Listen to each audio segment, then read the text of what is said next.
everyone, and welcome back to Lucky Loaders 15, where I'll be giving you two selections for tomorrow's horse racing action. Now, before we get into them, I quickly just want to recap on how our tips performed today. In the end, it wasn't a bad day, as we came away with a winner at Dundalk with my next best.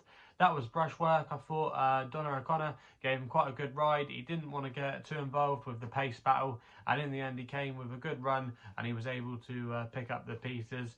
He was, though, just maybe getting headed in the closing stages, but he was able to hold on and he finally got his deserved success on the all-weather. So hope some of you were on that one. Away from that, though, the nap was disappointing, I have to say, at Foss last. That was so soxy. I really wanted to take on Get a Weapon because I just thought she could be vulnerable being turned out quickly again.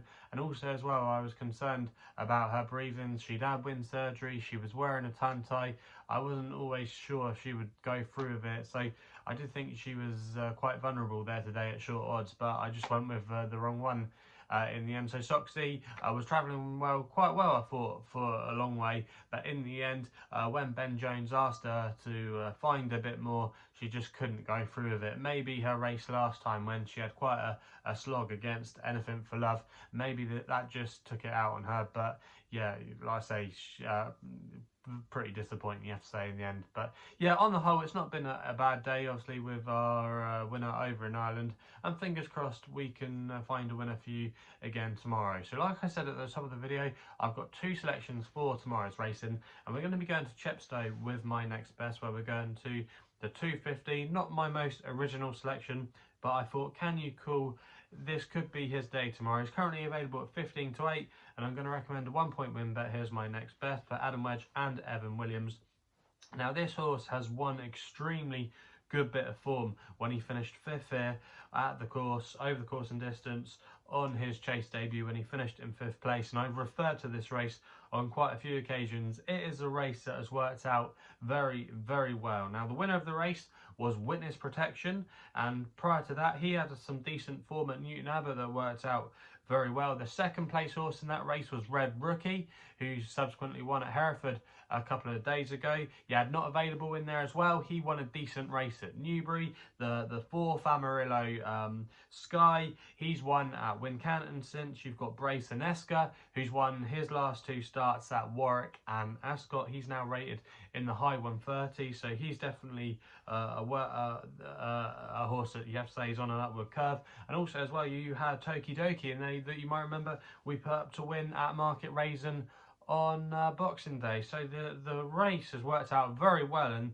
they were all horses of around about a similar mark of 120, and you have to think, Can You Cool is a well handicapped horse on that piece of form. Now, last time we saw him, he was actually sent off favourite at Hereford in arguably a better race than this. It was a class 3 contest. This was a class 4 tomorrow, so the drop down to this class should suit. But Can You Cool, he was going quite well. He was just being pushed along, but he was responding to pressure. And even though it says he fell on your race card, go back and watch the race, because it actually wasn't a bad fall. He didn't actually jump the fence badly at all. He just stumbled on his 2nd or 3rd stride after the fence, which I just think was a little bit uncharacteristic. And you can put a line through that, in my personal opinion. The 2 horses that he was challenging at the time, they're rated around about the 130 mark. You got Sarasota Star, who's rated 128 for Martin Keithley, and also as well the winner Hardy DeSoy. He's been quite a progressive 4-year-old over fences with all the allowances for Jamie Snowden this season. He's rated 133.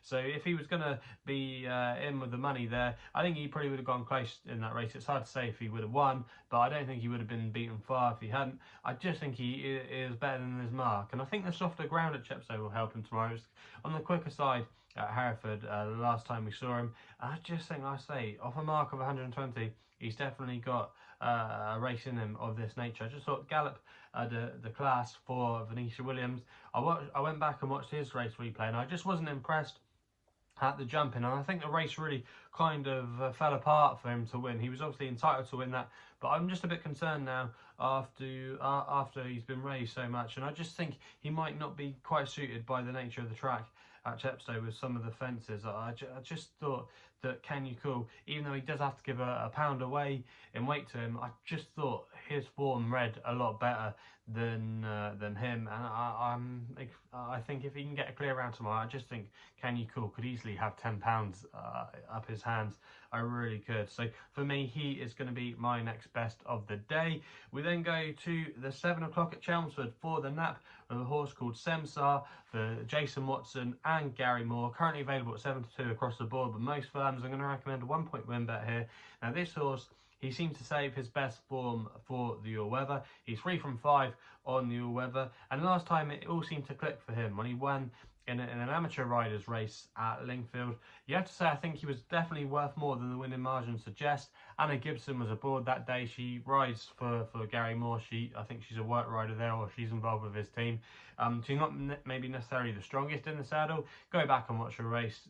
This horse was always toying really, and probably had a little bit more. She wasn't all guns blazing, you have to say, on the saddle there. I think the horse won with plenty more in hand. He was raised a pound. I think off a mark of 71, he still could have a few pounds to play with. And the key to him, I think, as well, is the cheek pieces. He's had cheek pieces on the last 2 runs, and he's improved on both occasions. He finished 3rd at Wolverhampton when he probably wasn't actually given the best ride by Reese Clutterbuck, and even that race at Wolverhampton has actually been boosted to somewhat of an extent. Some horses that were up there with the placings have run okay since. So I do think he is a horse that could still have a little bit more to offer, and Gary Moore has now finally found the key. The Arda in good form as well, obviously with their jumpers, but they are having winners on the flat, and he's actually quite an interesting horse if you go back and look through where he's been. He started out life with Roger Varian when he bumped into some smart horses that were now pattern class horses.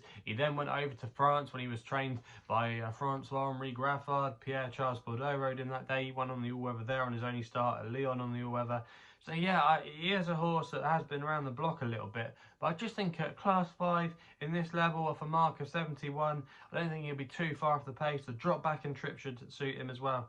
I just thought he had lots going for him really, and I think arguably he could be a little bit shorter in the betting. So Semsar, I'm really keen on his chances tomorrow, and fingers crossed we can get a winning nap there. So they're the selections for tomorrow's racing. Let me know in the comments box below what you'll be backing tomorrow. Also as well, if you're still enjoying these videos, remember to hit the thumbs up button and subscribe here to my YouTube channel at LuckyLoaded15. If you want to follow me on social media, Twitter is the place to do so, where my handle is at LuckyLoaded15. And if you want to find out a little bit more about myself, my website is www.chrisloaderracing.co.uk. So please carry on responsibly. Hopefully we can have some winners for you tomorrow, and we'll be seeing you soon.